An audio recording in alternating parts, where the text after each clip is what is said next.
Hola a todos. Continuamos con nuestro curso y vamos a empezar esta semana con un nuevo tema. Bueno, ya habíamos hablado de eso la semana pasada, pero vamos a profundizar un poco en la parte teórica de la herramienta y después de dar un paseo teórico por las redes, vamos a irnos sobre el modelo de cólera de Boltz y Lee y Miller, ¿no? Este, este material que vamos a comentar, pues está basado en un texto sobre redes de que así se llama Networks, que no recuerdo si lo tenemos en el repositorio, pero si no, en un rato más se los mando. Es un texto que tiene poquitos años, tiene menos de 10 años, pero ya se considera, se lo escribe Newman, se considera ya uno de las referencias obligadas en teoría de redes. El, el punto de estas sesiones pues va a ser eh, acercarnos a esta herramienta de la que hemos visto muy poquito, ver qué tanto podemos hacer, ver cómo podemos modelar procesos de vacunación como un proceso de dinámico sobre la red de contacto y por lo tanto sobre la red de contagio. Es decir, vamos a suponer que a la red de contagio de alguna forma le estamos quitando ciertos nodos eh, que pueden o no estar muy conectados, ¿no? Pensemos, por ejemplo, en los niños. Una enfermedad como el COVID, que puede ser grave en niños, pero es poco frecuente que sea grave en niños. Eh, pero los niños tienen contacto con muchas personas, sobre todo con adultos mayores, con profesores de escuela que además tienen contacto con más niños, ¿no? Entonces, si, por ejemplo, si sacamos de la red de contacto a un profesor que tiene contacto con muchos jóvenes, con muchos niños, este, estamos evitando que el contagio se esparza por uno de los nodos más conectados de una red local.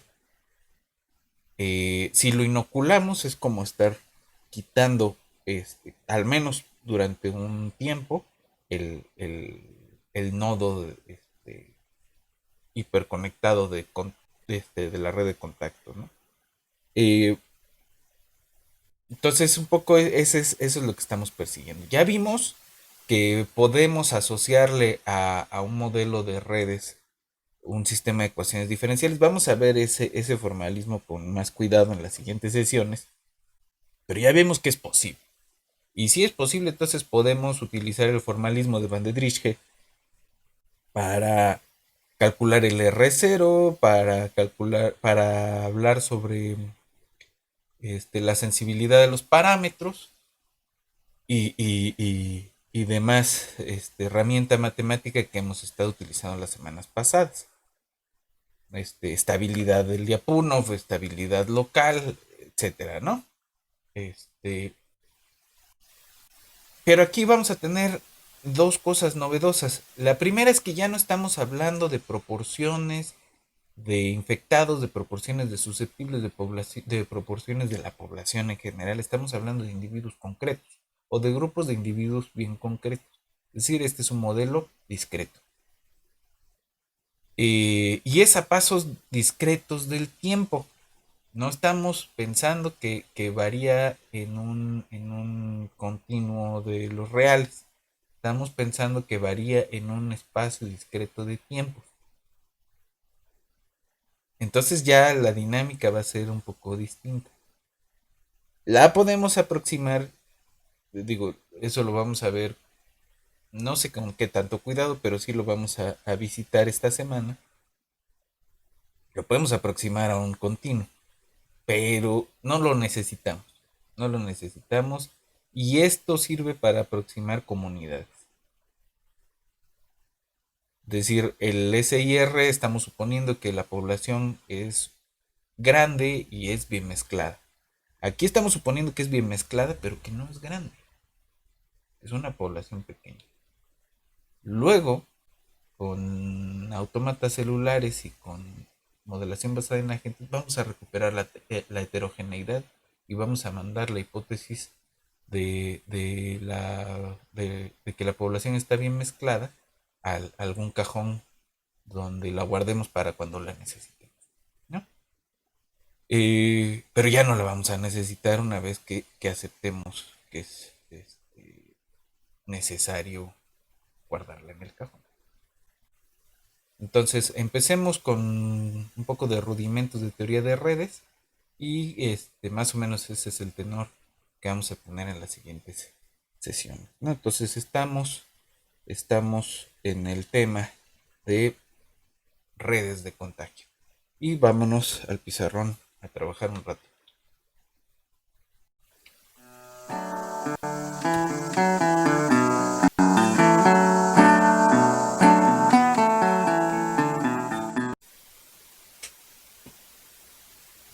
Bien, entonces,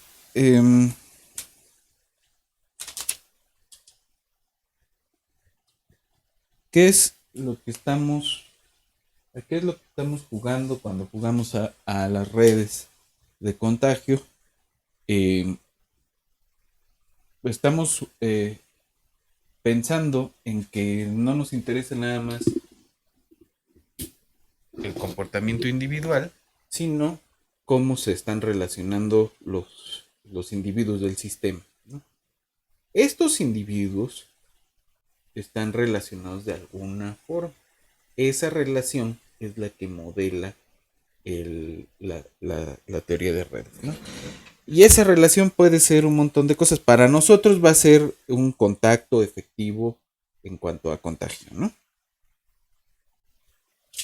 O un contacto de otra naturaleza, ¿no? Pero algún tipo de contacto que nos, que nos interese en tanto a la dinámica de contagios de alguna enfermedad infecciosa. Eh, y para eso, la dinámica de estas relaciones, es decir, para nosotros ya el contacto, la relación entre individuos ya no va a ser como la ley de acción de masas, donde estamos suponiendo que se encuentran de pronto, ¿no? Aleatoriamente en un espacio que quién sabe qué es, este, y de pronto chocan y con cierta probabilidad este infectó al otro porque este ya está infectado, ¿no? Entonces,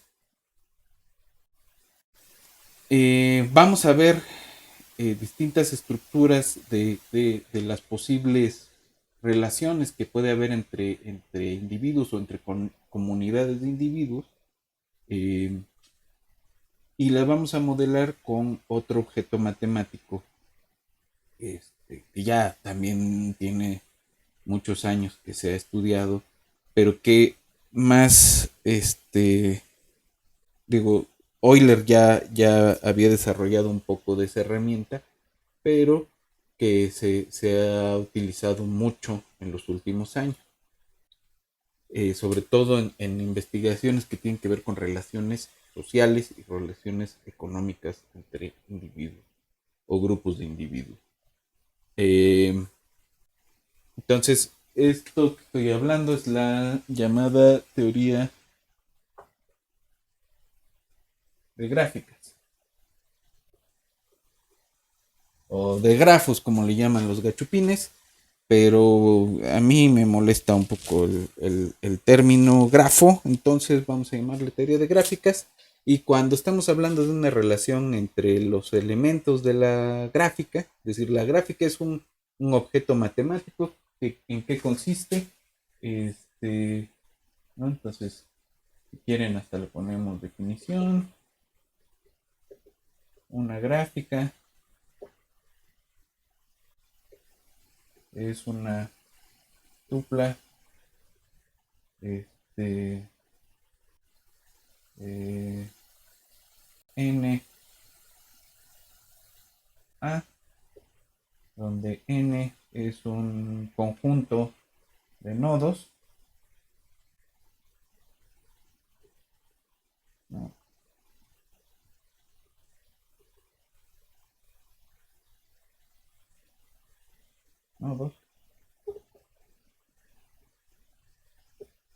y A son relaciones entre ellos, ¿no? Este, o algún tipo de conexión, ¿no?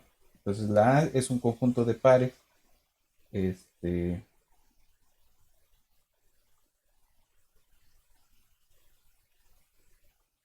este, que puede estar relacionando al nodo I con el nodo J, siempre y cuando sean distintos. Va a haber tipos de gráfica donde el nodo I está relacionado con sí mismo. Ese tipo de gráfica los vamos a ver o sea, tendríamos que hablar de gráficas direccionadas, pero eso lo vamos a ver después cuando veamos redes de activación génica. Eh, pero bueno, entonces tenemos un conjunto de puntos o nodos o objetos, lo que quieran que sea. Este, en redes vamos a hablar de individuos, ¿no? Y estas van a representar relaciones entre esos individuos. eh, y ya, ¿no? Entonces, al objeto matemático donde ocurre esa dinámica relacional, vamos a llamarle una gráfica, ¿no? Esta les digo, es una teoría muy antigua y muchos resultados y recientemente ha tenido mucho interés de la comunidad, ¿no? Eh, entonces, ¿de qué es lo que estamos hablando, no? Tenemos nodos X, Y, ¿no? J, A, ¿no?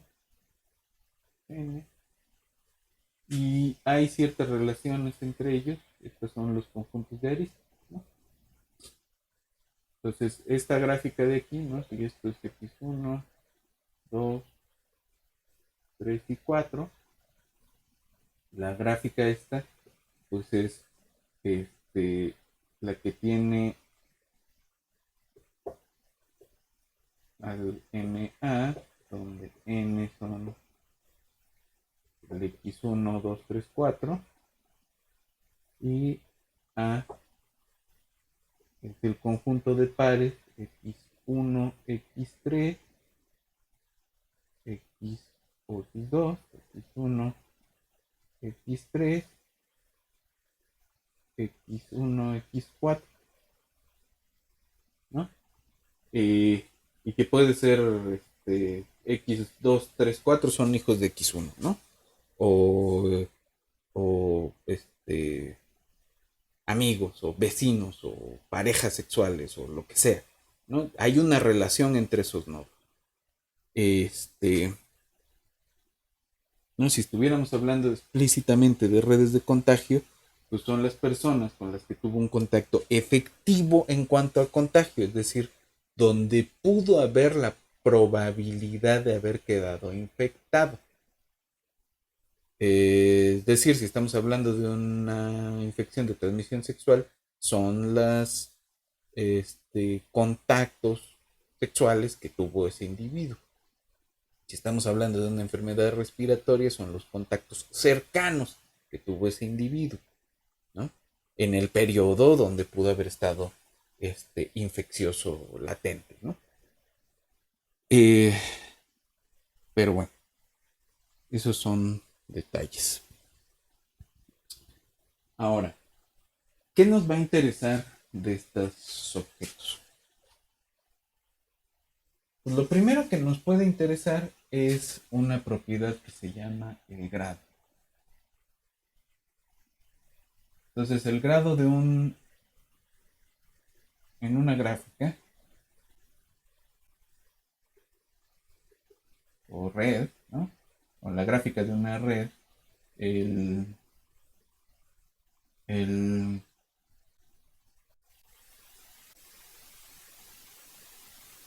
el grado de un nodo XJ es el número o la cantidad de nodos o de aristas conectadas a XJ, ¿no?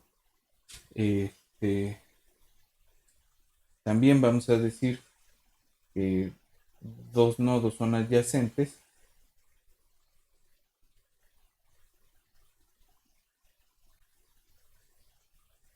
en este, la arista. Dos nodos X y XJ son adyacentes y la arista X y XJ pues están en el conjunto de aristas, ¿no? Es decir, si hay una arista que los conecta, los decimos que son adyacentes y entonces podemos pensar en el grado como el número de nodos adyacentes.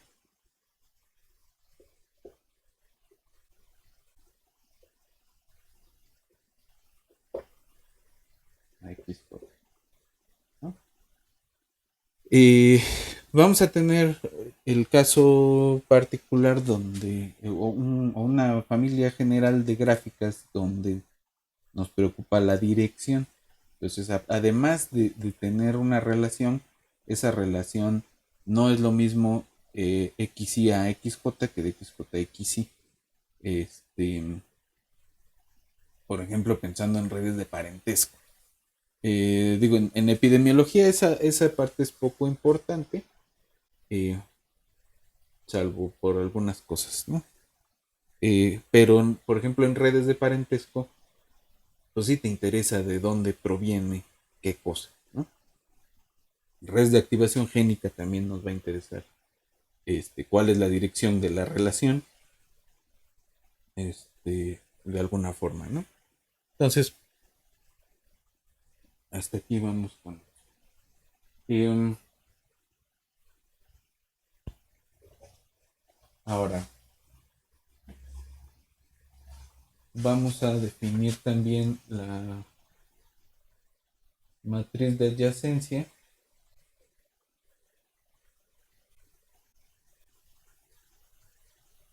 de una gráfica G,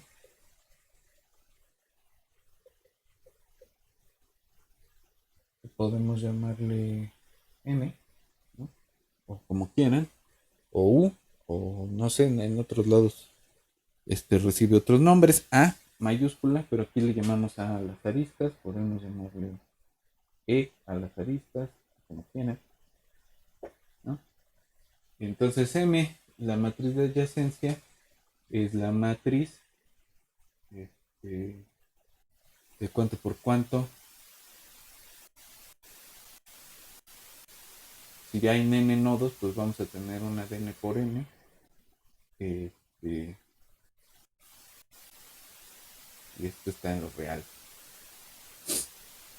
Esta matriz va a ser 1. La entrada m y j va a ser 1 si x y xj están en el conjunto de aristas y 0 si no están relacionados x y xj, ¿no?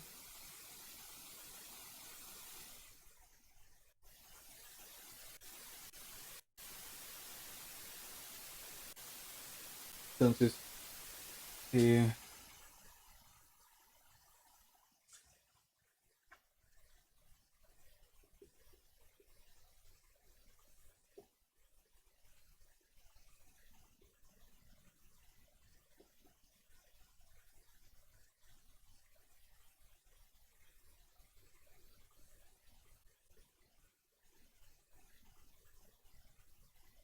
si no están en la arista van a ser 0. Entonces, la matriz M, de entrada, si no nos interesa la dirección, pues es, si por acá tenemos un 1, acá también vamos a tener un 1. Y si no estamos permitiendo autoenlaces, es decir, este, XY no está relacionado con XY, ¿no? XY no es una arista en nuestras gráficas, entonces la matriz siempre se ve como de esta forma, ¿no? Es una, que si tomamos la transpuesta es simétrica respecto a la diagonal y en la diagonal tenemos puros ceros. Entonces es una matriz rala y es fácil hacer cálculos con cualquier biblioteca de álgebra lineal. En particular, Python tiene una biblioteca muy buena para gráficas que se llama Network X, que vamos a estar viendo la siguiente sesión. Ok, ahora ya tenemos eso.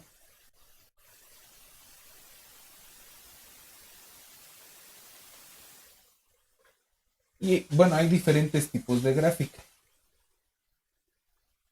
De acuerdo con, con los grados.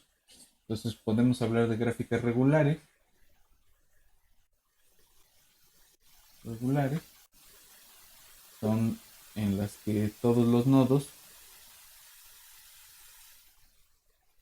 aquí le ponemos K regulares, todos los nodos o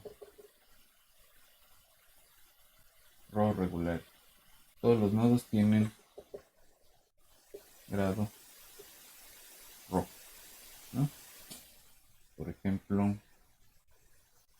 tenemos una de 4 nodos. Esta es una gráfica 2 regular, porque este nodo tiene dos conexiones, este 2, todos tienen dos conexiones, ¿no? Este es lo regular. De hecho, cualquier latiz cuadrada es una gráfica regular, y si pensamos que estas aristas son relaciones y hay alguna dinámica ahí corriendo, pues es una red regular, ¿no? Pues, por ejemplo, si se fijan, eh, la representación de un cristal, pues si representamos los enlaces entre las moléculas de un cristal, pues tenemos una red este, regular, ¿no? Puede ser 2 regular, 3 regular, 6 regular, ¿no? Vamos a llamarle una gráfica completa.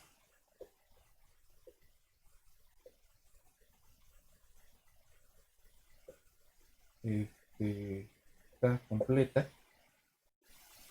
Sí, hay camas 1, nodos y tienen 10 K regular. Es decir, tenemos, por ejemplo, la de 4 nodos y todos tienen grado 3, ¿no? Esta es la 4 completa, ¿no? También se le llama la K mayúscula 4. Este,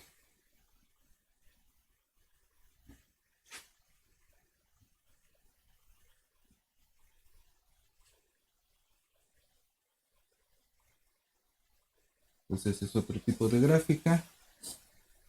Otro tipo de gráfica es un árbol, ¿no? Pues si tenemos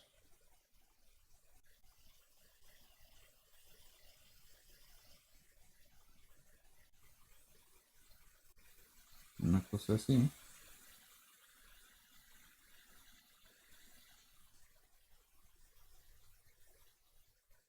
se le llama un árbol. Y la particularidad es que hay este,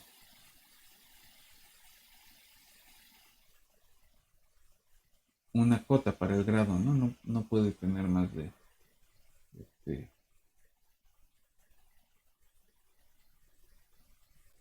Creo que de hecho solo hay una ramificación, grado menor o igual que 2. No me acuerdo si es 2 o 3, pero creo que es menor o igual que 2. Una cosa así, ¿no? Este es un árbol. Y hay anillos, hay ciclos, ¿no? Entonces vamos a llamarle un K ciclo, un R ciclo a la gráfica que se ve que tienen todos grado 2.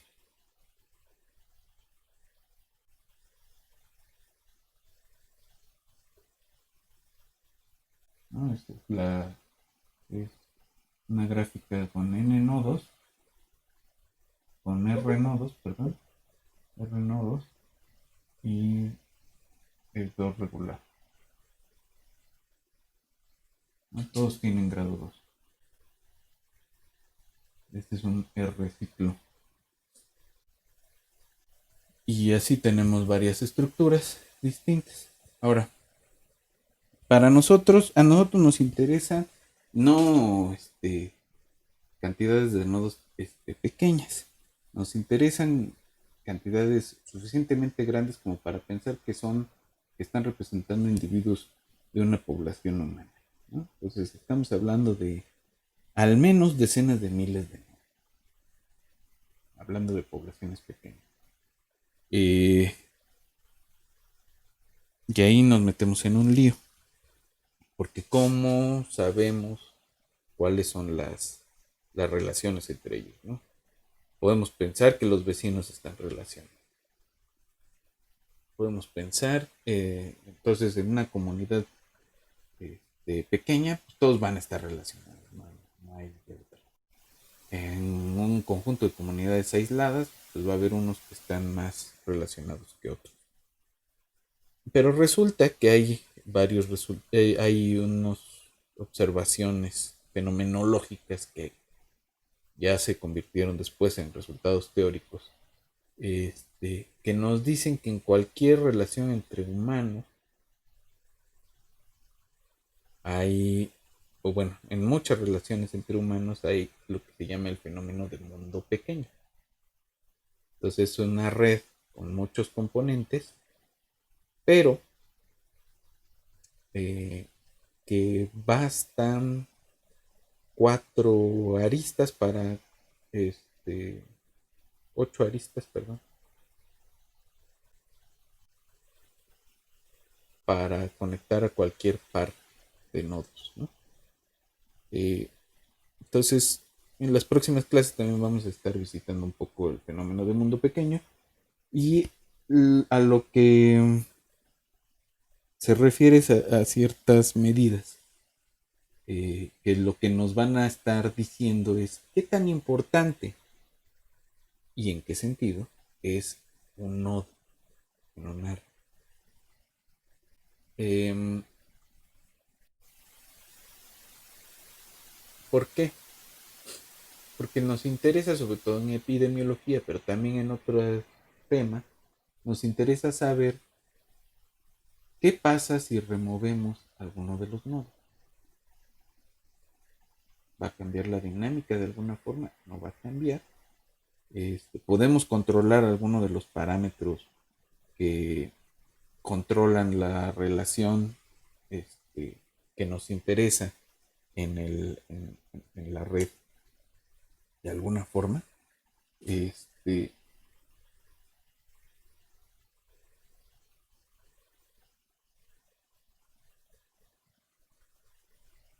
entonces, no es un problema trivial,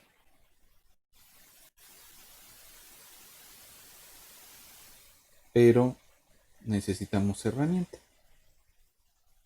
Ahora, eh, entonces, eso nos lleva a hablar de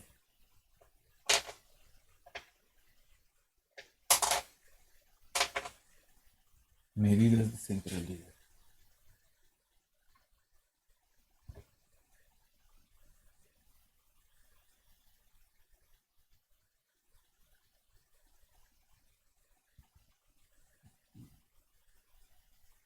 Entonces,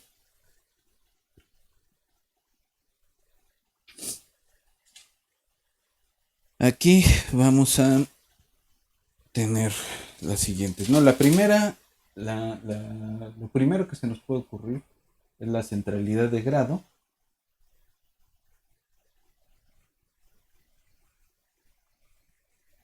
Acuérdense, medidas de centralidades. Estamos buscando de alguna forma darle cualidades o encontrar las cualidades que nos permitan determinar los nodos más importantes de la red, dada una relación, ¿no? Es decir, no para todas las relaciones se va a valer que ese sea el más importante y no en todos los sentidos, ¿no? Entonces, la centralidad de grado es el nodo más importante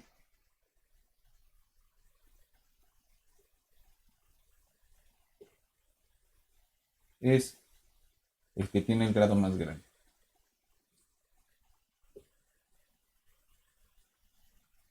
El de grado mayor, ¿no? Entonces, piensen, por ejemplo, en una estructura tipo, a esto se le llama una estrella,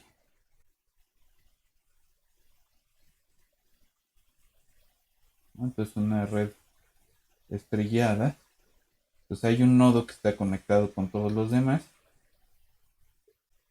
y si quitamos ese, se desconecta, ¿no?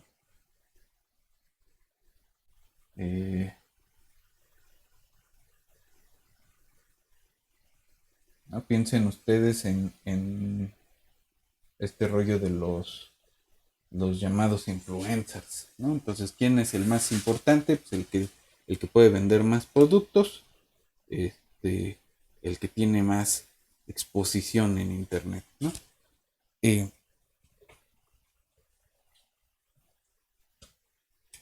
¿No? Pero puedes tener muchos nodos de grados altos y si tu red es regular, pues y ya o exhibe alguna regularidad, pues no te da demasiada información sobre el comportamiento general de la red. Ahora, hay otro tipo de centralidad, es la centralidad de vector propio.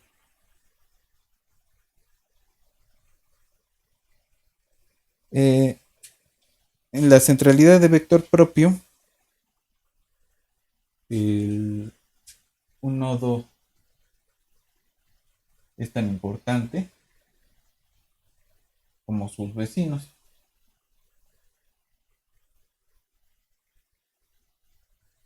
Entonces vamos a tener que ver cómo se comporta la matriz de adyacencias de la gráfica.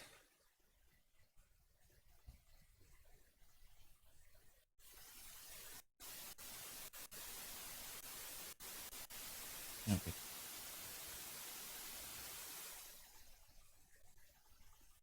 Perdón, es que no se estaba alcanzando a ver algunas cosas.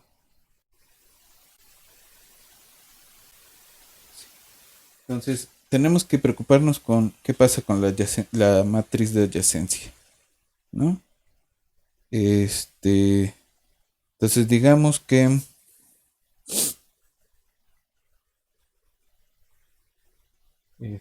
y igual a 1, ¿no? Partimos de y igual a 1 el, el marcador o el score de centralidad o el índice, ¿no? El índice de centralidad inicial. Así lo inicializamos. Y luego hacemos y' como la suma sobre las jotas distintas de i de la mij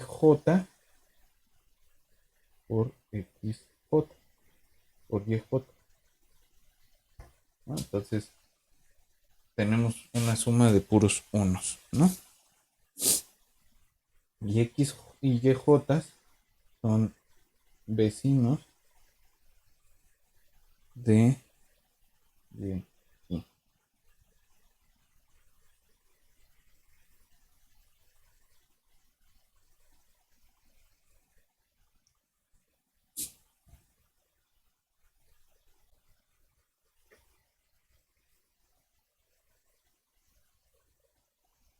Entonces, lo que vamos a hacer es formar un vector de centralidad en cada paso, ¿no? Le vamos a llamar y de t, y este es la m transpuesta por el y en el 0, que es un vector de puros unos.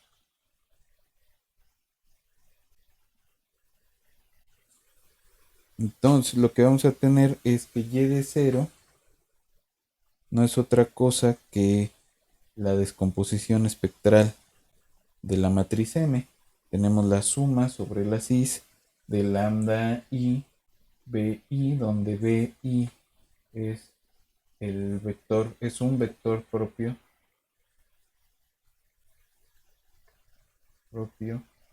asociado al valor propio bi de la matriz de adyacencia, ¿no? Entonces hacemos la descomposición espectral de la M y luego con eso vamos a ir construyendo los vectores de,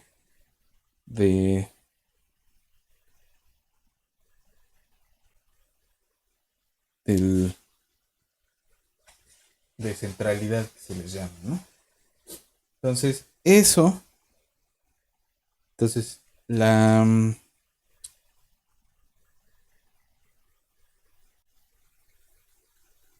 x de t se va a ver como la lambda i, o, llamémoslo lambda, al vector de puros valores propios por la suma ci lambda i sobre lambda 1, no, lambda 1 a la t por las BI, donde lambda 1 es el valor dominante.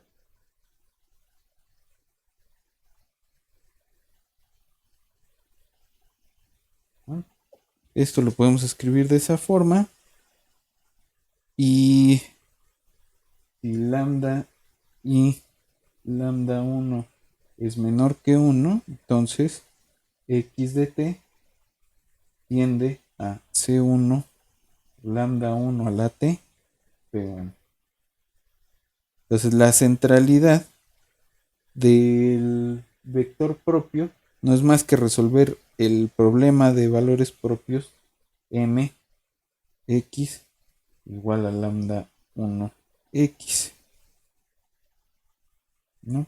Entonces el vector que corresponde al valor propio dominante, ese es el vector, el nodo central, ¿no? El nodo que corresponde al valor propio dominante es el nodo central. Está la llamada centralidad de Katz.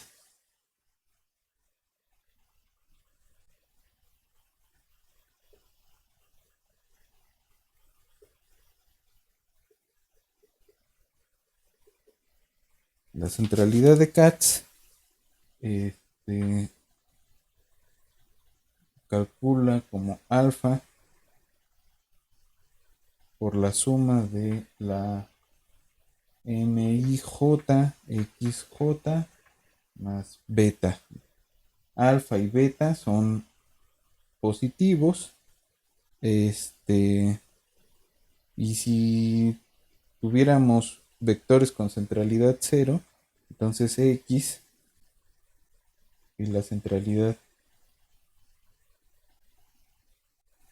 de un vector, de un nodo, es 0, entonces X es alfa por A, X más beta por un vector de puros unos. Y esto es beta por I menos alfa A inversa por 1, 1, 1, 1, 1, 1, 1. Entonces, si se usa beta igual a 1, X es I menos alfa a la inversa, perdón, por el vector de unos con n unos. Y entonces tenemos esa centralidad de Katz. Y la otra centralidad importante es la que usa Google para las búsquedas, que es la que se llama PageRank.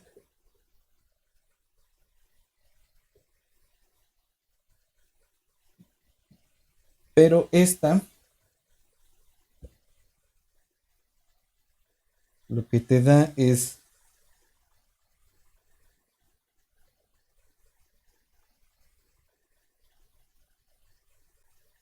el un esta KJ out es es decir, aquí sí tenemos direccionalidad y estas son KJ out es el grado de salida de, del nodo J. Y decir, van a ser más importantes las que tienen más salidas, más conexiones hacia afuera. Eh, ok. Otra cosa que nos interesa estudiar de las redes es la cercanía, que se le llama en inglés closeness. closeness. Y esa cercanía es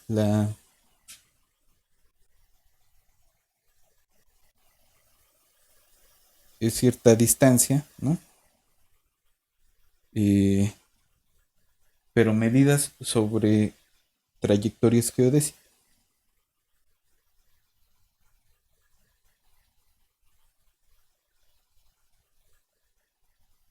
Y aquí la geodesia pues es como en geometría, es la trayectoria de longitud o la trayectoria que minimiza la distancia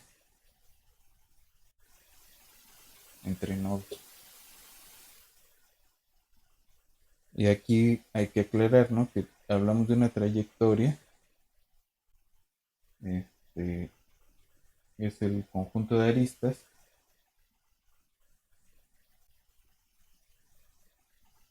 eh,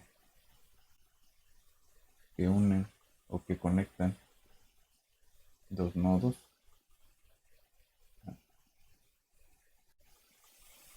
Y hay varios tipos de trayectoria, ¿no? Hay caminos, hay este, paseos, hay...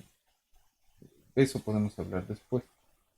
Y las trayectorias geodésicas son las que tienen un menor número de conexiones, ¿no? Es decir, que es una distancia en ese sentido menor. Entonces, a el número mínimo de conexiones para conectar a dos nodos, vamos a llamarle la distancia, ¿no? Y J es la distancia de X a XJ.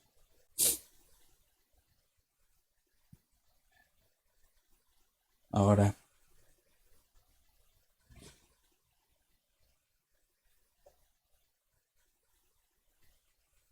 eh,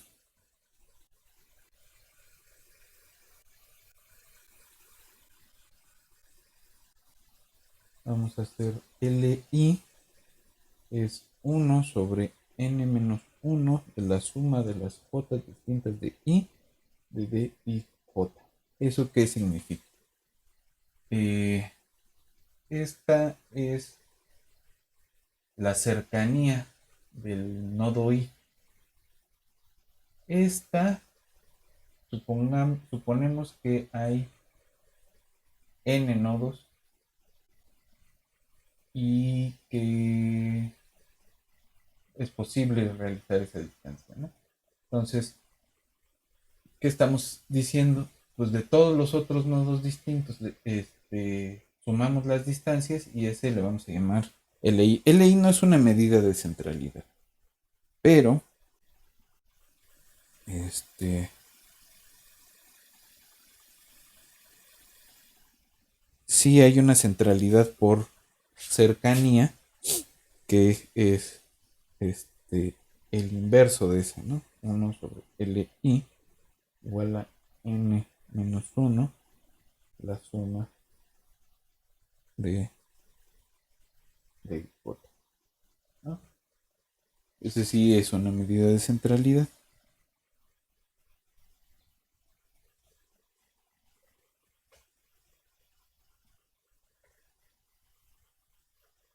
Y, o, o, y la otra es el, una cosa que le llaman el betweenness.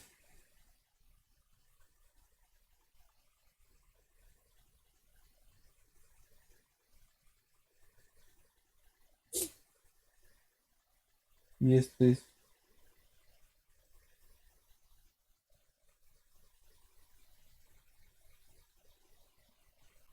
la suma de estos NIST, donde NIST es 1 si XY está en una geodésica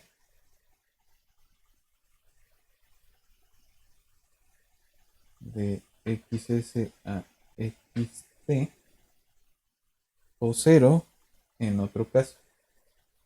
Es decir,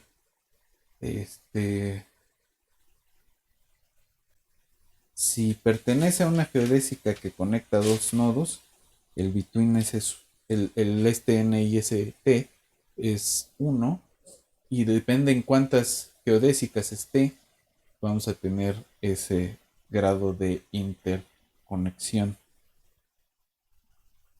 Ahora, si se fijan, puede ser muy importante tener esta, esta medida alta porque eh, un nodo con un betweenness alto puede desconectar una región de una red completa. Eh, bueno,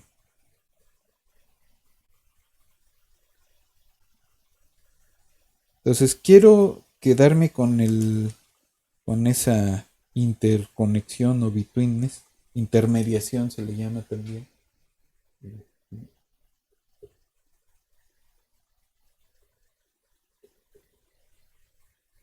de grado o índice de intermediación, eh, porque vamos a estudiar un poco sobre cómo definimos comunidades en teoría de red.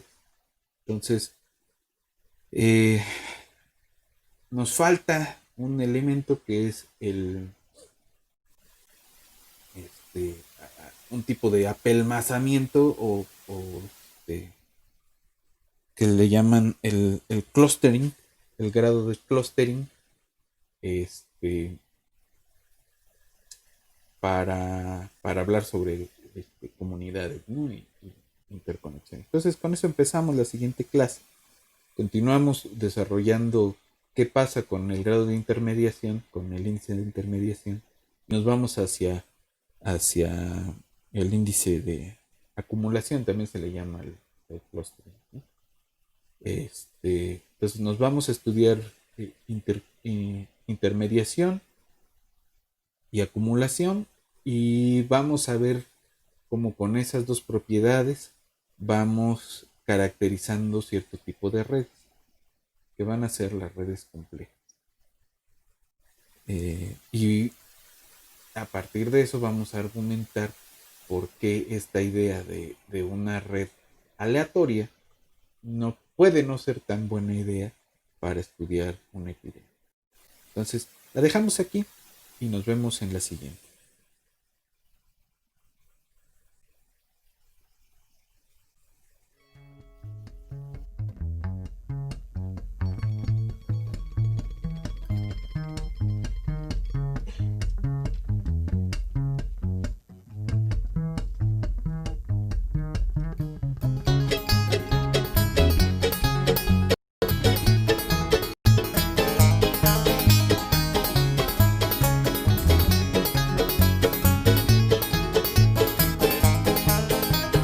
Creep and crawl till you fall.